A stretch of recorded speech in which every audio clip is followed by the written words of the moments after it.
할렐루야.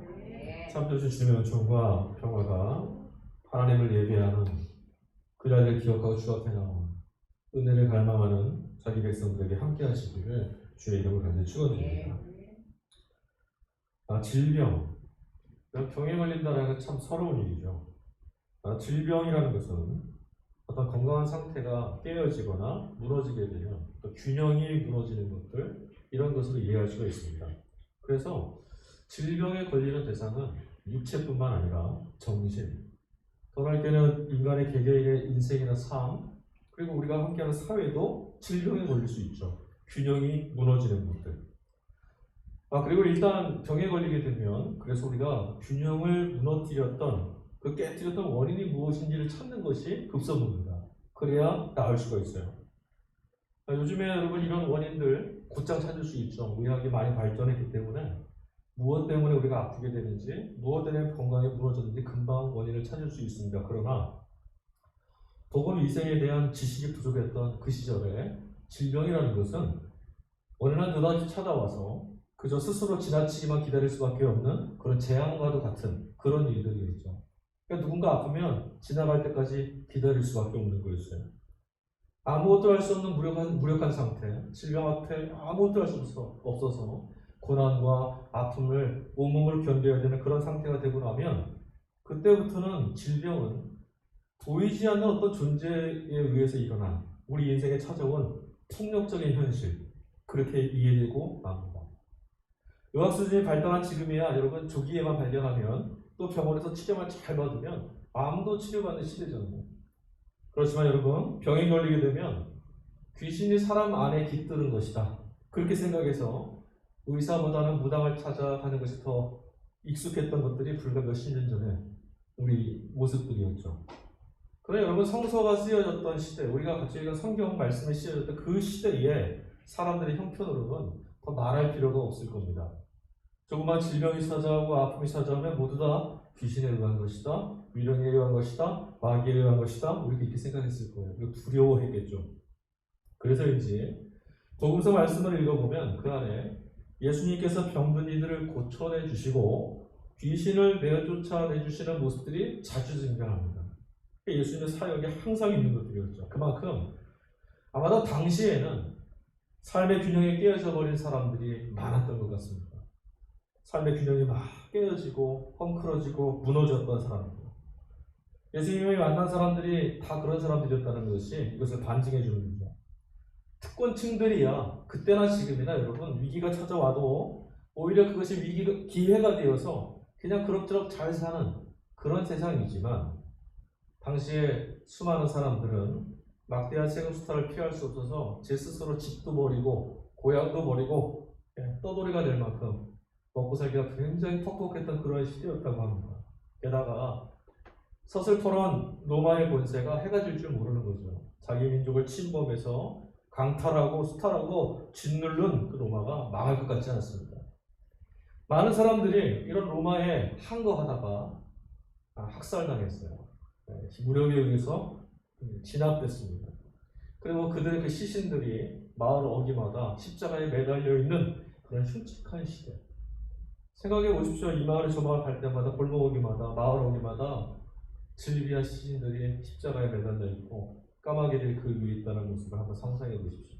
얼마나 끔찍합니까? 이런 시대를 제정신을 지키며 살아간다는 것 자체가 오히려 이상한 거죠. 오늘의 시대 이런 암울한 매일을 살다 보면 여러분 어느새 우리 육체도 병들게 되고, 그런 매일을 겪다 보면 우리 정신도 쉽게 깨어질 수밖에 없습니다. 그리고 귀신이나 악마처럼 악하고 사특한 영들은 그런 시대의 암울함을 틈타고 사람들 안에 찾아와서 우리의 영혼과 정신을 피폐하게 만듭니다. 그때나 지금이나 여러분 귀신 들린 사람들 가만히 보면 형편이 참 안쓰럽습니다. 우병을 앓다가 결국은 자기가 거부하면 가족들에게 화가 미치고 안갚음이 갈 거라는 그런 위협 때문에 천형을 무릅쓰는 것처럼 자신 스스로 선택해서 무당이 되는 일들도 많이 있죠. 여러분 그래도 이런 경우는요, 적어도 지금 자신의 삶이 고난 가운데로 진짜 예상하지 못했던 이런 어려운 상태로 내몰리는 그렇게 네모라고 하는 존재가 무엇인지 비교적 확실하게 알 수 있어요. 그러니 당사자에게 좀 미안하지만 이건 좀 사정이 나은 편이라고 할 수 있습니다. 오히려 여러분 생각해 보십시오. 내 삶을 지금 잔뜩 짓누르고 있는 무엇인가가 있는데 무엇 때문에 내가 이렇게 힘들고 무엇 때문에 이렇게 매일 공포, 두려움에 사로잡히고 무엇 때문에 염려와 근심 속에서 벗어나지 못하는 이런 삶을 살아가야 되는지 알 수 없는 우리들의 오늘 이 시대를 살아가는 우리들의 형편이야말로 정말 불행한 것이 아닌가 싶어요. 여러분 도대체 왜 어떤 것 때문에 무슨 이유로 우리가 사는 세상이 이렇게 각박한 세상이 됐습니까? 사람들의 마음은 왜 이렇게 사나워져 가는지도 잘 모르겠습니다. 그리고 왜 우리는 이렇게 고통스러운 하루하루를 고통스러운 현실을 벗어나지 못하고 날마다 낯설은 어려움과 환란, 역경을 자꾸자꾸 직면해야 되는 것인지 한편으로는 손가락질하면서도 또 한편에 서서는 모두들 부러워하는 그런 불편한 세상을 도무지 설명할 길이 없습니다. 이렇게 살아가는 우리 모습을 보면 무언가 우리 모두 다 짓눌려서 살고 있는 것 같고 무언가가 옴짝달짝 못하도록 이런 걸음에서 벗어나지 못하도록 우리를 자꾸 우겨싸는 것만 같습니다. 성경의 세계관, 그러니까 성경을 기록했던 성수 기자들, 하나님의 말씀에 입각해서 말씀을 전하고 있는 그들의 세계관은 살아온 사회를 깨뜨리고 생명을 갉아먹는 이런 힘들, 사특한 어둠의 힘, 귀신이나 마귀의 세력으로 이해했던 것입니다. 그러니까 성경 말씀 속에서 우리가 귀신을, 성경 말씀 속에서 마귀를, 성경 말씀 속에서 질병에 걸린 어떤 사람들을 볼 때마다 우리가 무엇을 생각해야 되냐면 하나님의 자녀로서 살지 못하도록 짓누르는 힘이 그곳에 있다라고 이해하시면 돼요. 증상은 아주 치명적이지만 여러분 귀신은 우리 곁에 찾아올 때 그런 치명적인 고통과 아픔의 모습을 갖고 찾아오지 않습니다. 풍요롭고 멋스러운 모습, 안락한 삶, 성공, 그리고 여러분 때때로는요 사회를 개혁하는 정의와 평등 이런 구호를 외치면서 아주 교묘한 모습으로 자신을 덧씌운 채 우리 곁을 찾아옵니다. 그래서 여러분 우리는 정신을 똑바로 차려야 되는 겁니다. 구별하기가 매우 어렵습니다. 우리가 좋아하는 것, 우리가 바라는 것 그런 모습으로 우리를 찾아와요. 오늘 우리가 읽은 복음서 제3독서 마가복음 말씀에 가보면 이 첫 장면이 사도 베드로, 그러니까 예수님의 수제자 베드로의 장모, 그 장모가 예수님을 만나는 장면으로부터 시작합니다. 베드로의 장모가 열병에 걸렸다고 해요. 증세가 아주 위중했었던 것 같습니다. 예수님이 직접 찾아가셨어요. 그래 방문했습니다. 여러분 열병이라는 것이 심한 경우에는 생명을 잃을 수도 있어요. 그런 여러분 열병은 가벼이 볼 수 없는 질병이겠죠. 어쩌다가 베드로의 장모가 이 열병에 걸렸는지 그건 우리는 알 수 없어요. 그렇죠. 무엇 때문에 이런 상태에 빠졌는지. 그런데 조심스럽게 한번 생각해 봅니다. 여러분 살다 보면 속에서 천불이 날 때가 있죠. 억울하고 답답하고 앞이 뿌연 때 오늘 아침에 안개가 쫙 뜯긴 것처럼 하나도 보이지 않을 때 답답해서 죽을 것 같아요. 열이 머리까지 올라오면 한의학에서 그런 것들을 굉장히 중하게 다루는데 열이 승해서 머리까지 올라오면 가슴은 답답하고 숨을 쉴 수 없습니다. 그래서 저는 이렇게 한번 생각해 봅니다. 어쩌면 베드로의 장모도 견딜 수 없는 답답한 현실, 자기의 삶을 우겨싸고 있는 이 패망한 것 같은 인생의 자리에서 혹시 우울증 걸린 건 아닐까? 이런 생각을 해봐요. 여러분 생각해 보십시오. 베드로가 이 여인의 서입니다. 힘들긴 해서도 이전까지는요. 그래도 고기잡이하면서 착실하게 살았어요. 어려운 시절이지만 먹고 살 수는 있었고 이게 풀칠은 했습니다. 그런데 이 사위가 어느 날 모든 걸 다 팽개친 거예요. 내팽개쳤어요. 고기잡이하는 베드로를 팽개치고 그물도 버려두고 아내와 자식도 버려둔 채 길을 떠났습니다. 이 소식을 듣게 된 거죠.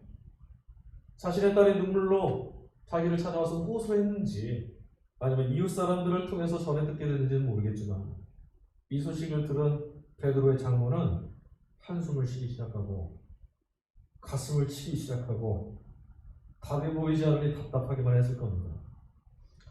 생각하면 할수록 남겨져 있는 자신의 딸 그리고 손주들 생각되는데 밤잠을 설쳤겠죠. 도대체 저 사위가 왜 저러는 거야? 정신이 나간 건 아닐까? 왜 저러는 거야? 아무리 설득해봐도 사도 베드로는 기대에 부푼 표정으로 그런 말만 해요. 하나님이 새 시대를 시작하셨구나. 하나님의 역사가 시작됐다고 합니다. 그래 나도 거기에 참여할 수밖에 없어요. 뛰쳐나간 겁니다.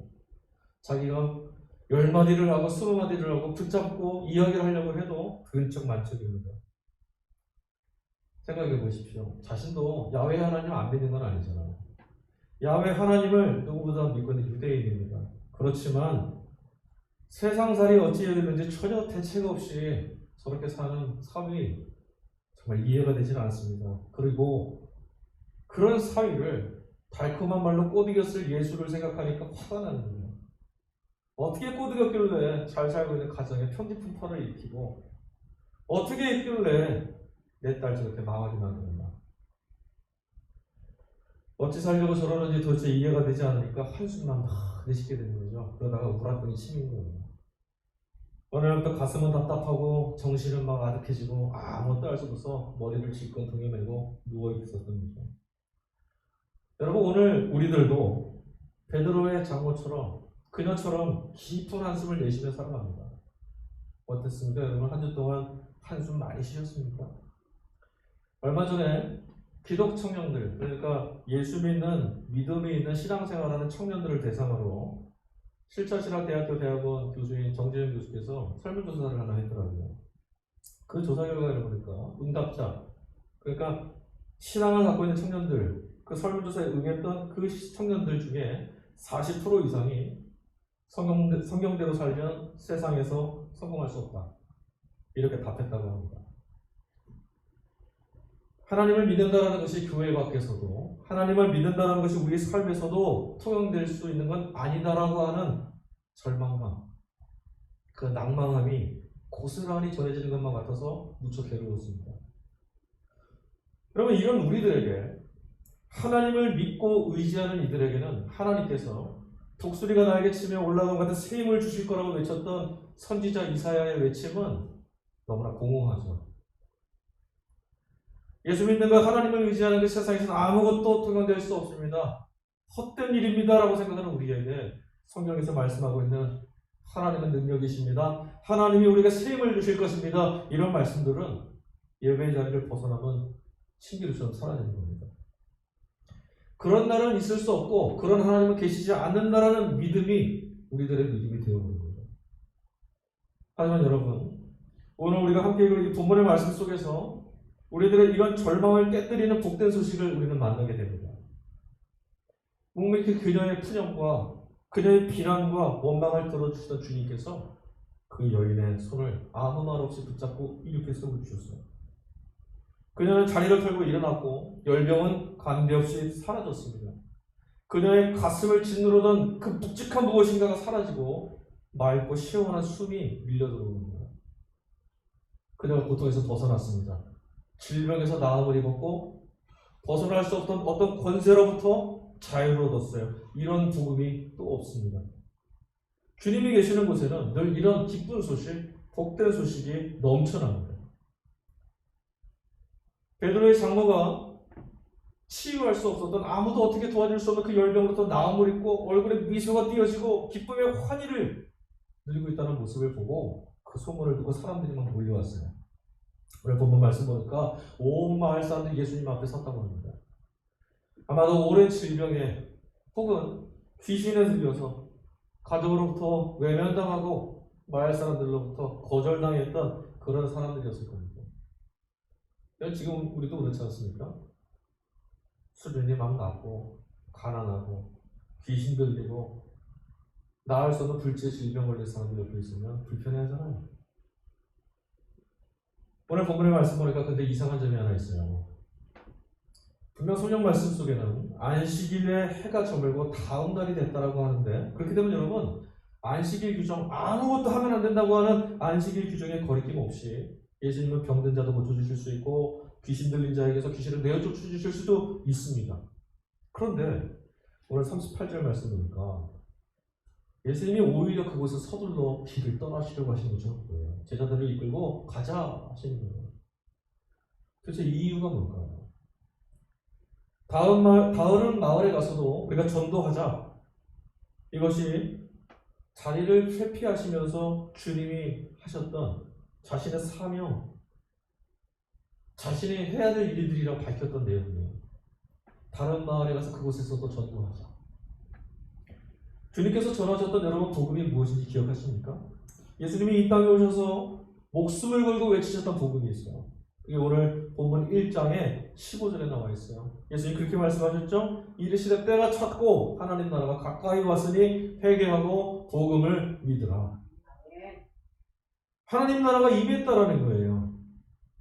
주님의 사명은 이것이었어요. 여러분, 하나님 나라가 임하면 어떻게 되는 겁니까? 이제 질병이나 귀신뿐만 아니라 이 땅에서 왕노릇하는 모든 허탄하고 거짓된 권세들도 끝장난 겁니다. 그것을 외치시는 거죠. 지금 서슬프하게 권세를 자랑하는 모두에게 예수님 외치시는 거예요. 너희들의 권세는 거짓이다. 하나님 나라가 이곳에 있다. 그러니 여러분, 병에 걸린 어떤 사람이나 귀신 들린 어떤 사람들을 고쳐주는 것, 이건 주님 사명의 목적지가 아닙니다. 주님이 전하시던 복음의 결과물입니다. 하나님의 나라가 임하면 나타나는 것이 무엇이냐? 질병이 나음을 입고 귀신이 내쫓김을 당하는 거죠. 순서가 뒤바뀌었어요. 질병이 나으면, 귀신을 내쫓아주면, 억눌림에서 편안하게 해주면 하나님을 믿겠노라. 그렇지 않습니다. 하나님의 나라가 임하는 곳에서 이런 역사는 나타나는 겁니다. 예수님의 치유, 축기 사역, 이것들 모두 다 병이나 장애를 마치 저주를 받은 것처럼 정죄시하는 세상에, 또 그 시대의 폭력들, 그릇된 믿음, 이거 고발하시는 거예요. 귀신의 통치에서 벗어나지 못하는 그런 세상에 하나님의 구원이 지금 임하였다라는 것을 전하시는 것. 그리하기 위해서 질병도 낫게 하셨던 거고 귀신도 내어 쫓아주신 거죠. 그게 주님의 전도였어요. 이 복음을 듣고 믿는 이들이라면 누구라도 이런 나라를 얻을 수 있고 누구라도 귀신의 권세로부터 자유를 얻을 수 있는 겁니다.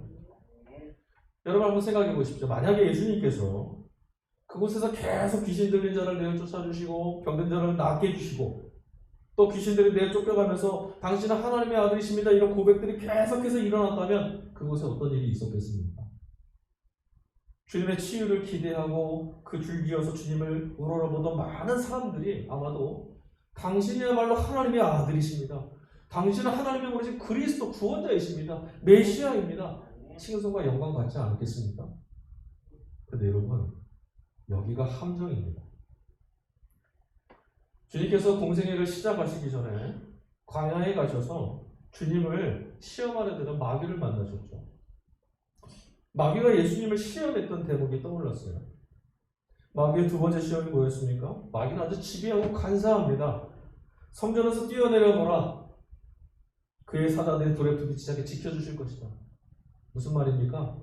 네가 하나님의 아들이라는 표정을 좀 보여줘봐라. 지금 주님은 아무도 주목하지 않는, 아무도 돌아보지 않는 광야에 계십니다. 철저하게 사람들에게 소외된 채 묵묵하게 하나님의 뜻을 구하며 하나님의 나라가 무엇인지를 찾으며 하나님께 듣기 위해서 그 광야에 서 계세요. 주위를 둘러보니 아무도 자신을 돌아보지 않고 주위에 아무도 없어요. 인정 없습니다. 40일을 헤매고 다녔습니다. 하나님의 말씀을 들을 때까지. 그런데 그때 사탄이 주었던, 마귀가 주었던 이 달콤한 유혹, 얼마나 달콤했겠습니까? 이런 표징을 보여주면 어떤 일이 벌어지죠? 사람들이 구름대처럼 주님께 모일 거예요. 인정과 명예, 더불어 복음을 전할 수 있는 이보다 효율적인 방법이 또 있을까요? 가만히 있어도 사람들이 몰려오고 하나님이 이곳에 계십니다. 복음 전하면 되잖아요. 우리는 이런 유혹에 쉽게 넘어가죠. 하지만 여러분, 예수님은 마귀의 시험을 단호하게 거절하시고 꾸짖으셨어요. 마귀의 유혹에 넘어가면 인간적 명성은 얻을 수 있습니다. 인간적 명성이 세상의 방법이거든요. 세상의 방법을 주관하는 자가 바로 마귀 사탄입니다. 이건 마귀의 방법인 거죠. 하나님의 구원은 이런 식으로 이루어지지 않습니다. 하나님의 구원은 누가 많이 인정하고 누가 우러러보고 누가 대단하게 여겨준다고 해서 이루어지는 게 아니에요.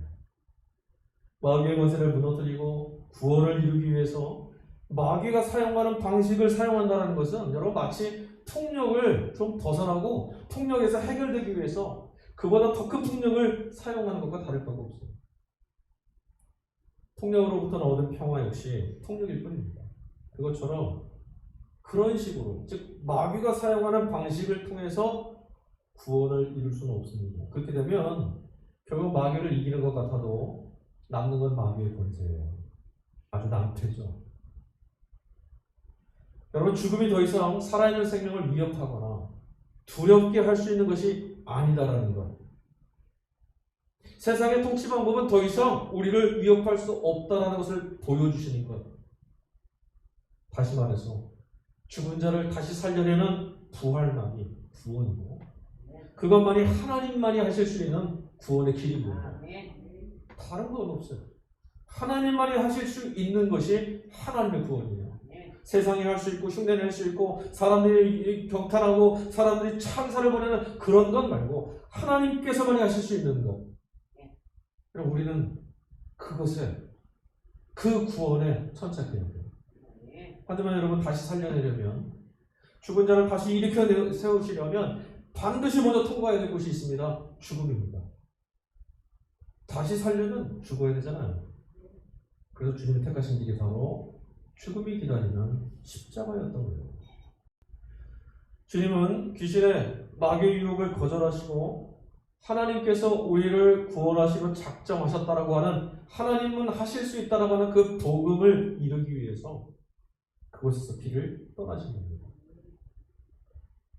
여러분 사도 바울 있죠? 사도 바울도 자신의 인생과 삶의 모든 정체성을 복음 안에서 찾았던 사람입니다.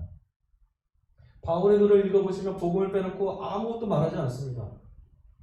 자신의 구원이 오직 하나님께만 달려있다는 것을 깨달은 사람들은 이렇게밖에 살 수 없어요. 내가 하나님의 은혜로 살게 되었다. 하나님의 은혜가 나를 살리셨다는 것을 경험한 사람은 하나님의 은혜 외에 다른 말을 할 수가 없습니다. 바울은 고린도전서 9장 23절 말씀에서 그런 말을 해요. 내가 하는 모든 일들이 복음에 참여하려고 하는 겁니다. 여러분 그 말이 무슨 말인지 아세요? 바울이 자신이 지금 전적으로 하나님의 구원에 의존하며 살고 있는 사람이라는 것을 말해주는 거예요. 내가 어떤 일을 해도 복음에 참여하기를 원한다. 나는 어떤 상황에 있어도 복음에 참여하는 자가 되기를 소망한다. 이 말은 하나님의 구원만이 나를 살릴 수 있다. 그래 나는 어떤 상황에도 무엇을 해도 하나님의 구원만을 의존합니다. 이게 바울의 고백이었어요. 하지만 여러분 귀신의 미혹과 위협 이 세상의 권세는 누구에게나 현실로 찾아옵니다. 바울도 다르지 않았어요. 여러분 어떻습니까? 그의 사역은 어디를 가도 환영받고 어디를 가도 인정받고 그러지 않았습니다. 바울이 머물렀던 곳, 방문했던 곳마다 그는 거절당하는 일주였어요.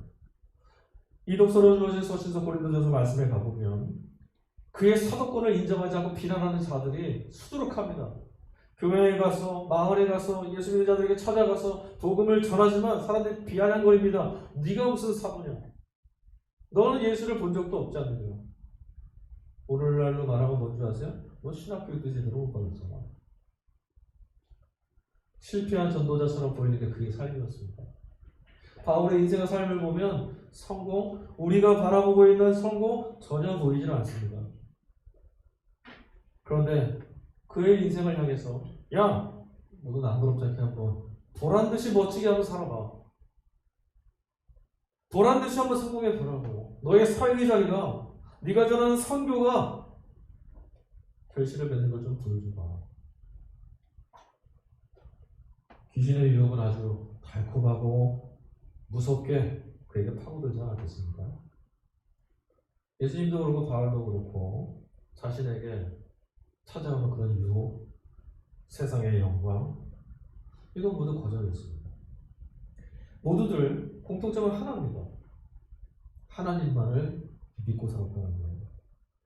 여러분 어떻게 늘 계속되는 유혹 앞에서 하나님만을 이런 고백을 할 수 있었을까? 주님은 자신의 길을 무너뜨리려고 유혹해오는 귀신의 음모, 당신은 하나님의 아들이십니다. 그리고 사람들의 천사와 영광, 그것들이 얼마나 헛된지를 아셨어요. 그래서 오늘 35절 말씀 보니까 주님께서 그들을 뒤로 한 채 길을 떠나시는데 한적한 곳으로 걸음을 옮기셨다고 나와 있습니다. 한적한 곳. 에레모스라고 하는 단어가 바로 이 한적한 곳으로 번역된 헬라어입니다. 이 단어의 뜻이 뭐냐면 버림받은 텅 비어있는 고즈넉한 사람이 살지 않는 이 말의 어원이 에레미야인데 광야입니다. 이 마을에서 얼마나 멀리 떨어지면서 광야가 있는지 그게 문제가 아니라 지금 주님께서 한적한 것, 사람들이 있지 않는 것, 어디입니까? 하나님과 나만 남아있는 것, 하나님께 주목할 수 있는 것, 하나님의 말씀을 들을 수 있는 곳으로, 자신의 내면의 깊은 곳으로 보여지는 눈들을 다 감고 하나님께로만 향하기 위해서 지금 광야를 찾으셨다는 거예요. 여러분, 광야라는 곳은 하나님과 나만 있는 곳입니다. 다른 아무것도 의미가 없어요. 광야에서는 돈이 많아도 살 수 있는 게 아닙니다. 광야에서는 하나님을 붙잡아야 삽니다. 바로 그곳에 있는 거죠. 귀신의 속삭임에 흔들리고 요동치는 이런 마음판을 예전에 기도의 자리에서 또 하나님 말씀으로 주유하는 모습을 우리에게 보여주셨어요. 맞습니다. 그리해야만, 그렇게 해야만 우리 안에 찾아와서 우리의 마음을 온통 뒤섞어버리고 흔들리게 만드는 그런 허탄하고 사특한 음성들을 뒤로 하고 하나님의 말씀으로 우리의 마음판을 다시금 새롭게 주의해야만 주님을 따를 수가 있습니다.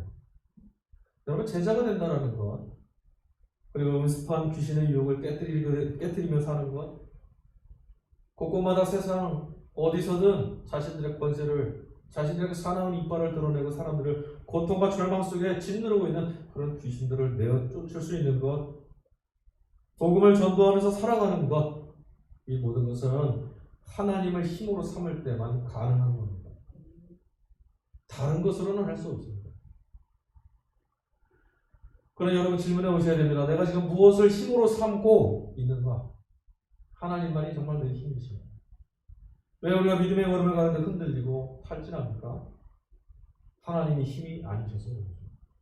귀신은 그런 곳에 떠나가지 않습니다. 예수님께서 말없이 베드로의 장모를 이렇게 세웠던 장면을 한번 생각해 보십시오. 주님이 내미신 손을 붙들고 그 손이 이끄심을 따라서 그녀가 몸을 맡겼을 때 그녀는 자리를 털고 일어설 수 있었죠. 그리고 열병이 떠나간 이후에 마가는 이야기합니다. 그녀가 주님을 시중들었다. 시중들다라고 말하는 디아코네오라고 하는 말. 여러분, 누가 시중드는 사람입니까? 종이죠, 종.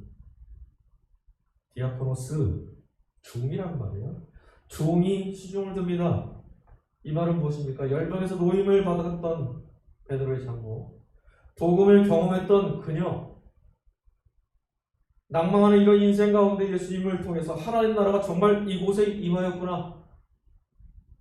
귀신들이 득슬거리는 이 세상에 하나님의 영광이 임하였구나. 이것을 발견했던 그녀는 이제 주님을 따르며 섬기는 제자가 되었다는 것을 암시하는 말씀이에요.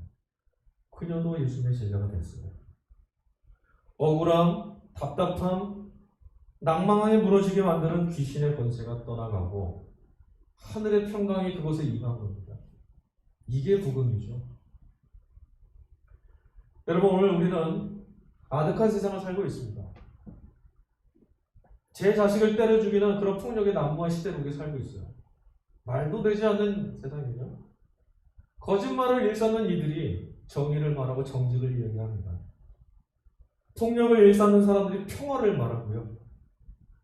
눈물로 씨를 뿌리는 이들을 기쁨으로 거두게 된다는 하나님 나라의 이 통치를 거부한 채 성실하고 정직함으로 땀 흘리는 이들을 어리석다고 비우는 세상입니다. 돈이면 다 된다라고 하는 그런 신화에 어른부터 아이들까지 모두 다 정신을 놓고 사는 세상. 이게 왜말로 귀신에 눌린 세상 아닙니까? 제정신이 아닌 거죠. 그렇다면 여러분, 누가 과연 이런 세상에서 지치고 버려지고 소외받고 상처 입고 절망하는 이들을 일으켜 세워줄 수 있겠습니까? 무엇을 통해서 자유할 수 있도록 붙들려 있는 삶으로부터 구출해낼 수 있겠습니까? 매일매일 찾아오는 한숨과 낙담으로부터 어찌하면 기쁨의 노래를 부를 수 있는 이들로 우리 인생을 바꿀 수 있겠습니까? 더 많은 것을 채우고 더 많이 소유하고 더 많은 것을 이루어라 이렇게 요구하는 마귀와 귀신의 세상에서 주님의 손을 뿌리치지 않고 오직 하나님은 하실 수 있다. 이 복음에 사로잡혀서 마귀가 성공하라 말하는 그 세상에서 기꺼이 포기하고 무너지고 죽기를 선택하는 것. 예, 하나님만을 믿는 이들이 선택하는 삶이 바로 이겁니다. 마귀의 통치 방법을 따라서 그 통치에서 나도 잘난 사람이 되어보겠다? 절대로 이길 수 없습니다. 여러분, 마귀나 귀신들과 싸우려고 하지 마십시오. 우리는 싸워서 이길 수 없어요. 생각해 보세요. 마귀와 귀신이 지배하는 권세 속에서 예수님, 하나님의 아들도 십자가에 달려 죽었어요. 귀신을 내어 쫓는 것은 하나님께 속한 일입니다. 그래서 우리는 어디에 의지해야 되냐면 하나님께 의지해야 됩니다. 이런 일들이 있을 때 여기서 어떻게 하면 좋을까? 이런 거스름이 있을 때 이것을 어떻게 극복할까? 이것이 아니라 하나님께 의지하는 것. 여러분, 이제는 그 앉은 자리에서 일어나라. 귀신의 권세 가운데 눌려있지 말고 내 손을 잡고 일어서라. 우리 손을 붙들고 일으켜 세우시는 주님의 억센 힘을 여러분 느껴보십시오. 하나님 나라 복음을 전도하기 위해서 자, 우리가 함께 가자 말씀하시는 주님의 목소리를 들을 때 여러분 심장이 뛰지 않습니까? 일으켜 세우시는 손을 놓지 않고 자, 이제 내가 너와 함께 우리 함께 가자 하시니 힘이 나는 겁니다. 그가 바로 그 주님이 함께 계시는 우리의 삶에 하나님 나라의 능력과 평안이 귀신의 모든 권세를 내어쫓고 삶의 구원을 이루시는 하나님의 역사가 나타날 줄로 믿습니다. 주님이 우리의 힘이십니다. 우리 이 시간에 찬양하는 것 같이 부르시죠. 베드로의 장모는 자신을 찾아왔던 예수님의 손을 붙잡았습니다. 주님의 손을 붙잡는다는 것은 내 힘으로 할 수 없는 무능한 자리에서 하나님을 의지하고 하나님을 힘으로 삼겠다는 것 아니었어요? 그때 그녀는 자유를 얻었습니다. 그때 구원을 얻은 거죠. 절망하는 그 삶에서 짓눌러 오는 심장을 짓눌러 오는 그런 인생에서 참된 구원을 그때 얻었습니다. 여러분, 우리도 우리 손에 힘을 빼고 하나님께 손을 듭시다. 하나님 내 손을 붙잡아 주실 때 우리를 살려내실 것입니다. 우리 같이 찬양하겠습니다. 내 손을 주께, 내 손을 주께 높이 드리라. 내 찬양 받으실 주님, 내 마음을 주께 활짝 엽니다. 내 찬양 받으실 주님, 다시 한번 내 손을 주께, 내 손을 주께 높이 듭니다. 내 찬양 받으실 주님, 내 마음을 주께 활짝 엽니다. 내 찬양 받으실 주님, 슬픔 대신 희락을, 죄 대신 화관을, 근심 대신 찬송을, 찬송의 옷을, 우리 짐을 내려놓고 주님께 손을 높이 듭니다. 내 손을 주께 높이 듭니다. 내 찬양 받으신 주님, 내 마음을 주께 활짝엽니다. 내 찬양 받으신 주님, 그가 우리의 슬픔 대신 위락을, 죄 대신 화관을, 근심 대신 찬송의 옷을 주셨네. 슬픔 대신 희락을, 슬픔 대신 위락을, 죄 대신 화관을, 근심 대신 찬송의 옷을 주셨네. 하나님, 우리들이 움켜잡았던 손들을 내려놓습니다. 이렇게 살라마라는 세상 가운데 몸부림치던 손을 펴옵니다. 내 손을 폈을 때 능하신 손으로 우리를 붙잡아 주시는 하나님의 손을 믿고 오늘의 인생의 자리에 삶에 드리워진 두려움과 공포 가운데 흔들리지 않고 주님 앞에 나아갑니다. 주님 믿음으로 주님의 바라보는 이들의 삶을 붙잡아 주시고 저들의 인생과 삶을 짓누르는 어둠의 그 공포와 마귀, 사탄, 귀신의 그 음습한 권세로부터 자유와 해방의 기쁨을 누리게 하여 주시옵소서. 하나님 나라의 영광과 위엄이 저들의 인생과 삶에 드리워지게 하시고 걷는 곳 어디든 그 걸음걸음마다 하나님께서 영광 받으시는 놀라운 역사가 복음의 영광이 나타나게 하여 주시옵소서. 절망하는 시대 가운데 주님 우리와 동행하여 주시니 함께 가자 말씀하여 주시니 감사합니다. 주님 지금 바로 이곳에 함께 계심을 믿고 믿음의 역사를 써내려가는 우리 모두가 되도록 주님 은총을 더하여 주시옵소서. 우리의 영원한 구원의 이름 되시는 거룩하신 주님 예수 그리스도의 이름으로 기도하였습니다. 아멘.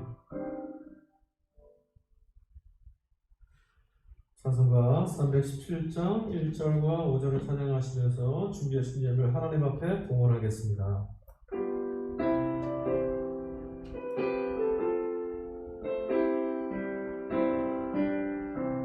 내 주 예수 주신 은혜 한없건만 내 주 앞에 이 적은 것 다 드리니 주 예수여의 정성을 받으소서. 주 날 위해 그 귀하신 몸버린 사 이 내 몸을 핏값으로 사셨으니 내 생명도 주 예수께 바칩니다. 하나님, 우리는 이 세상을 살아갈 때 필요한 것이 참 많은 존재들입니다. 우리는 유한한 피조물들이라서 물질도 필요하고 먹어야 될 빵도 필요합니다. 그러나 주님, 우리로 하여금 물질에 사로잡힌 물질을 주인 삼아 살아가지 않게 해주시고 물질을 주신 주님을 주인 삼아 살아갈 수 있도록 우리 가운데 함께 해주십시오.